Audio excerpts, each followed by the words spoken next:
Salve tropa! Infelizmente, Brasil é eliminado da Copa do Mundo 2026.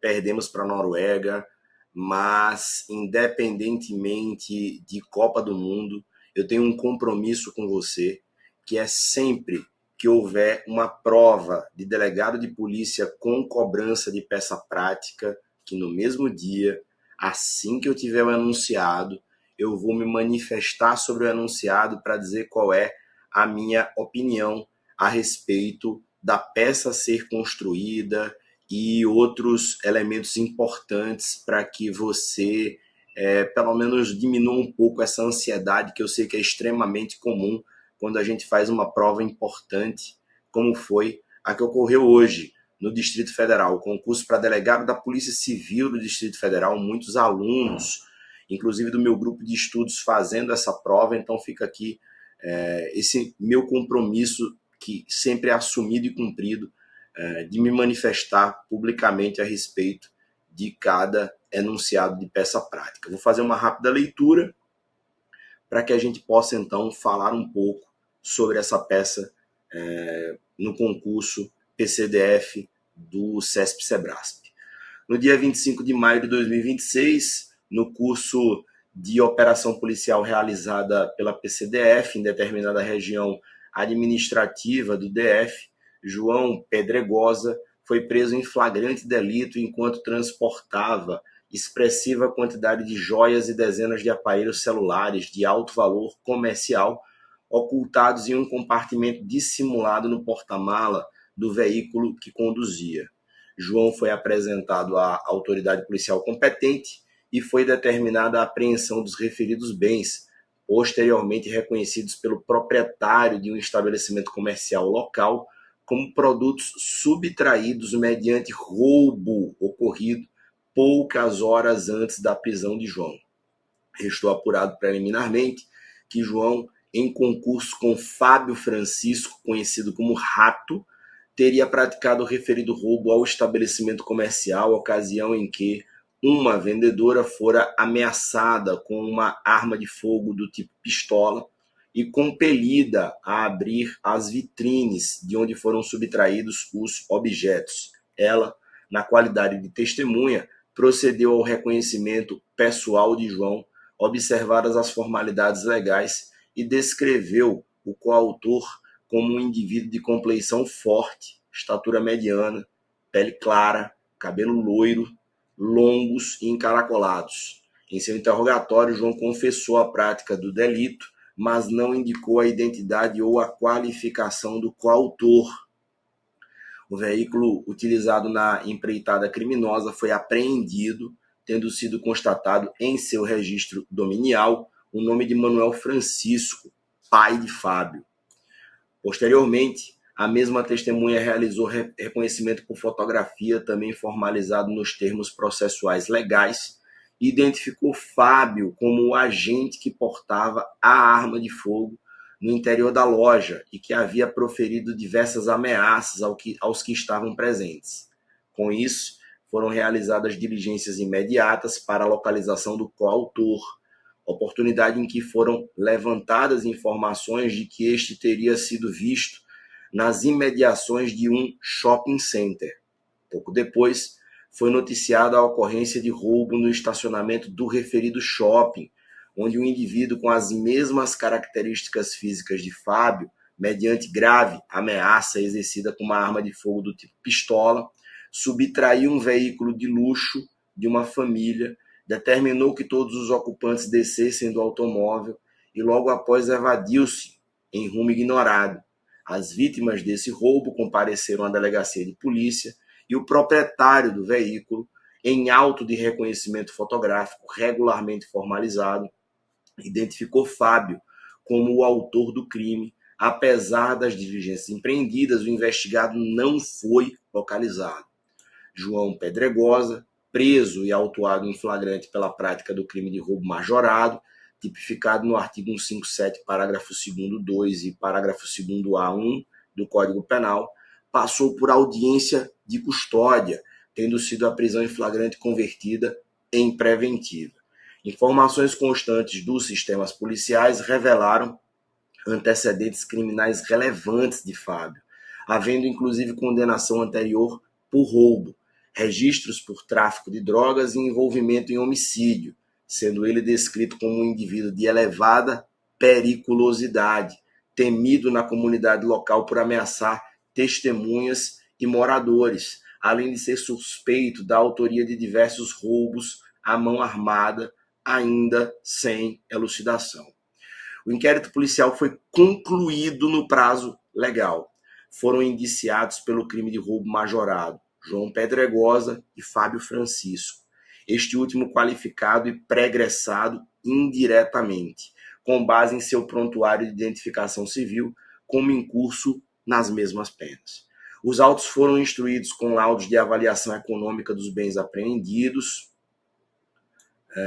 auto de apreensão das mercadorias e respectivo termo de restituição ao legítimo proprietário, laudo de perícia papiloscópica do veículo conduzido por João, quando da prática do delito, tendo sido atribuídas a ambos os investigados as impressões digitais colhidas, autos de reconhecimento e demais elementos probatórios demonstrativos da materialidade e da autoria delitiva atribuídas a João e Fábio. Em relação ao roubo praticado no estacionamento do shopping center, a autoridade policial instaurou inquérito policial distinto, visando a completa apuração do ilícito. Ao final, a autoridade policial concluiu a investigação, relatou os autos e representou em apartado pela decretação da prisão cautelar de Fábio. Comando do quesito.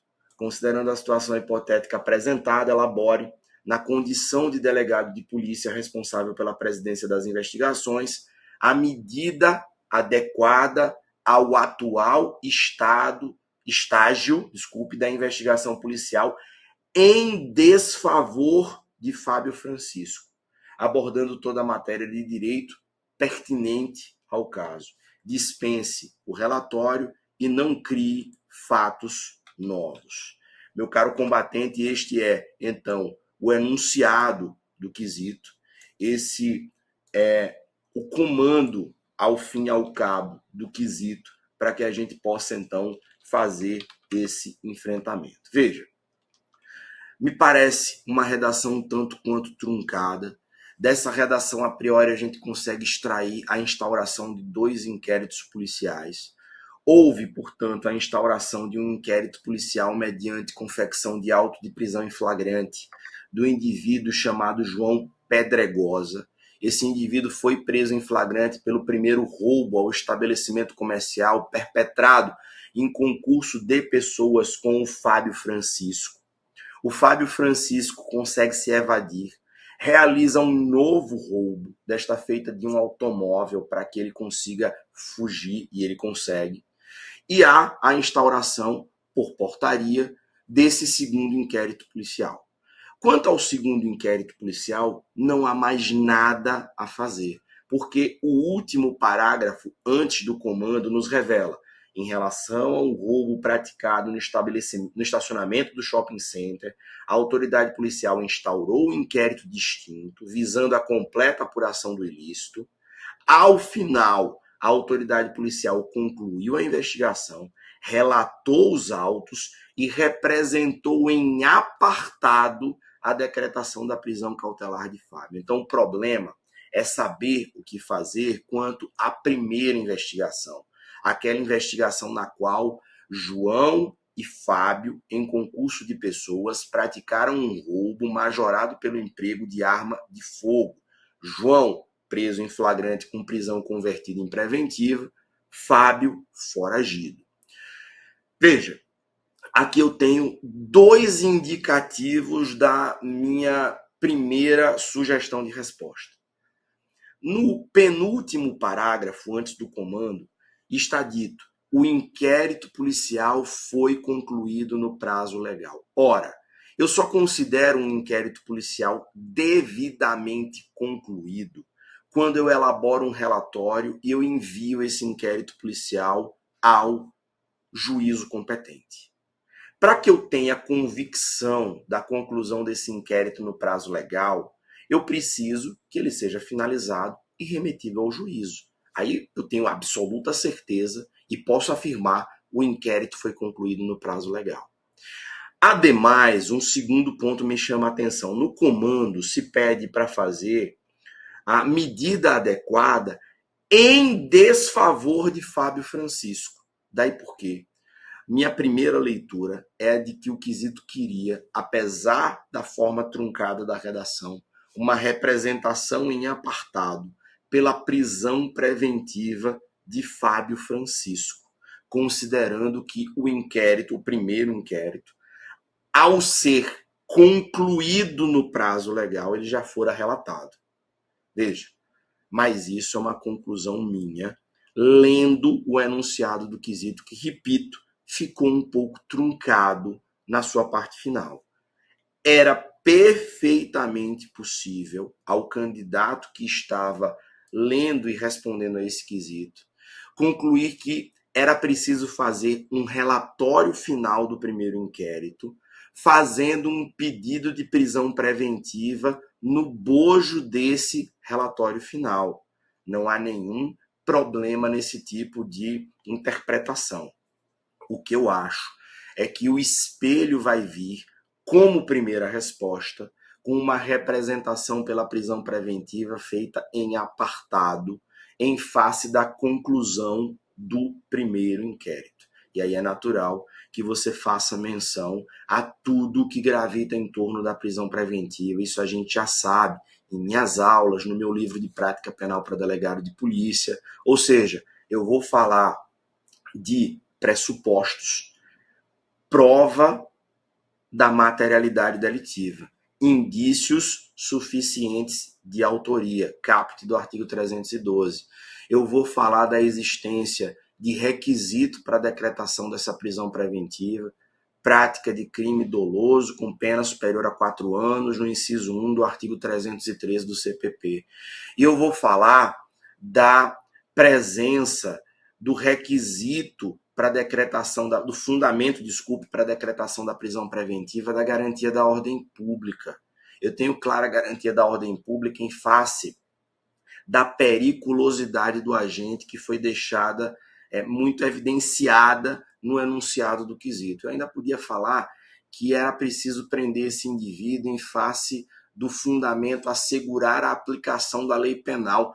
Ele se evadiu, ele está se subtraindo à atuação da lei penal. Então era possível também mencionar esse fundamento como um fundamento para a decretação da prisão preventiva de Fábio Francisco. Veja, como era uma prova em que você fazia essa prova com seu vadimécum, natural que fosse necessário citar o parágrafo 3º do artigo 312 do Código de Processo Penal, indicando quais são os vetores para eu imaginar presente a periculosidade do agente para fins de decretação da preventiva por garantia da ordem pública.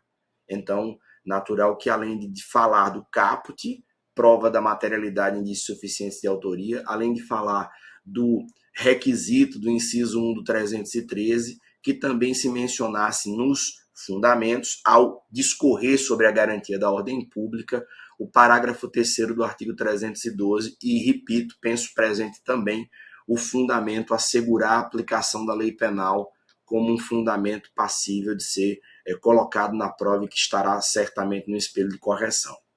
Sebrasp, fica aqui meu recado. Me parece que o pano de fundo era o candidato representar pela preventiva do indiciado Fábio. Me parece que o correto, por causa dessa falha redacional no penúltimo parágrafo do enunciado, seria que a banca considerasse corretas as duas respostas. Relatório, desde que no seu bojo houvesse um pedido, uma representação de prisão preventiva, e também uma representação pela prisão preventiva feita em apartado, caso o candidato, como eu, considere que o primeiro inquérito também foi relatado e enviado ao juízo, como faz crer esse início de penúltimo parágrafo do enunciado. Tá? Então fica aqui minhas observações a respeito dessa prova de peça prática. A gente vinha de 2 enunciados muito precisos lá no Piauí, no Rio Grande do Sul, e agora a gente vem no Distrito Federal para um enunciado um pouco mais truncado. Espero que a banca tenha a sensibilidade de saber que o pano de fundo é representar pela prisão do Fábio. A prisão que tem que ser, obviamente, preventiva, porque o inquérito está acabado. Não se pode falar em temporária quando o inquérito já foi finalizado. Para admitir como resposta tanto relatório com preventiva, quanto uma representação em apartado pela prisão preventiva do indiciado. Então, minhas observações, boa sorte a todos os alunos que fizeram essa prova. E, obviamente, para as próximas provas, vem aí Bahia, vem aí Paraná, vem aí uma série de outros concursos. Fica aqui minha dica, faça meu curso de peças práticas no site da editora Juspodium, adquira o meu livro Prática Penal para Delegado de Polícia. Já lancei no ano de 2026 a 9ª edição, completíssima, mais de 800 páginas de conteúdo, para que você possa cada vez mais se aperfeiçoar na prova de peça prática para o cargo de delegado. Um forte abraço e vamos juntos.